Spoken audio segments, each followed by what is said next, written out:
दुर्गा पूजा में माता की उपासना के लिए 9 दिन अति महत्वपूर्ण माना गया है। इन पवित्र दिनों में भक्त व्रत रखते हैं और माँ के 9 स्वरूपों की पूजा करते हैं। नवरात्रि में पूजा अर्चना के साथ माता रानी को भोग लगाना शुभ माना जाता है। मान्यता है कि हर दिन माँ के अलग अलग रूप को उनकी पसंद का भोग चढ़ाने से भक्त को उनकी विशेष कृपा प्राप्त होती है। भोग को सात्विक और शुद्ध तरीके से तैयार किया जाता है। ये भोग न सिर्फ माँ को प्रसन्न करते हैं बल्कि व्रत रखने वालों के लिए भी पौष्टिक और स्वादिष्ट होते हैं। अगर आप भी इस नवरात्रि को माँ को खुश करना चाहते हैं तो आइए इस लेख में 9 दिनों के लिए अलग अलग भोग के बारे में विस्तार से जानते हैं। इन भोग तैयार करने के बाद माँ की मूर्ति या तस्वीर के सामने अर्पित करें, मंत्र जाप करें और फिर प्रसाद के रूप में बांटें। नवरात्रि के पहले दिन माँ शैलीपुत्री की पूजा होती है। माता शैलीपुत्री को दूध से बनी मिठाइयाँ पसंद है। कलाकंद दूध को गाढ़ा करके चीनी और इलायची के साथ तैयार किया जाता है। ये स्वाद में मलाईदार और सात्विक होता है। इसे बनाना आसान है और ये पौष्टिक भी है। माँ को ये भोग चढ़ाने से शक्ति और स्थिरता का आशीर्वाद मिलता है। नवरात्रि के दूसरे दिन माँ ब्रह्मचारिणी की पूजा होती है। माँ ब्रह्मचारिणी को पंचामृत अर्पित करें। पंचामृत दूध, दही, घी, शहद और चीनी का पवित्र मिश्रण है। इसे बनाने के लिए सभी सामग्रियों को मिलाएं। ये भोग शुद्धता और तप का प्रतीक है। इसे चढ़ाने से ज्ञान और संयम की प्राप्ति होती है। नवरात्रि के तीसरे दिन माँ चंद्रघंटा की पूजा होती है। माँ चंद्रघंटा को दूध की बर्फी पसंद है। इस पकवान को दूध को गाढ़ा करके चीनी और इलायची डालकर बनाएं।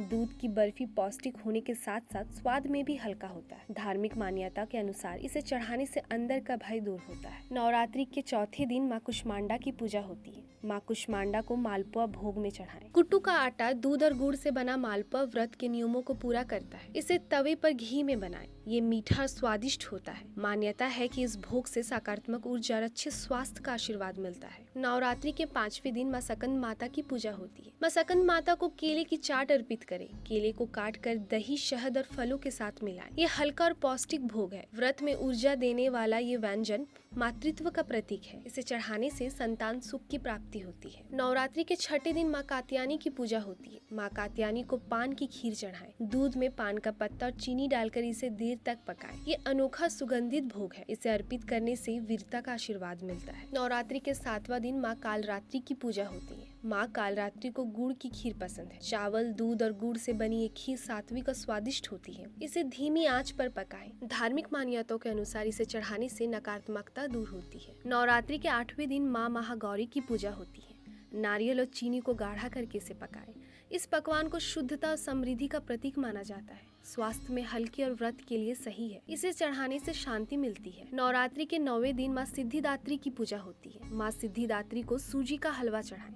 सूजी, घी और चीनी से बना ये भोग रामनवमी के लिए बेहद खास होता है। इसे पकाना बेहद आसान है। धार्मिक मान्यताओं के अनुसार माँ सिद्धिदात्री को सूजी के हलवे का भोग लगाने से सफलता मिलती है।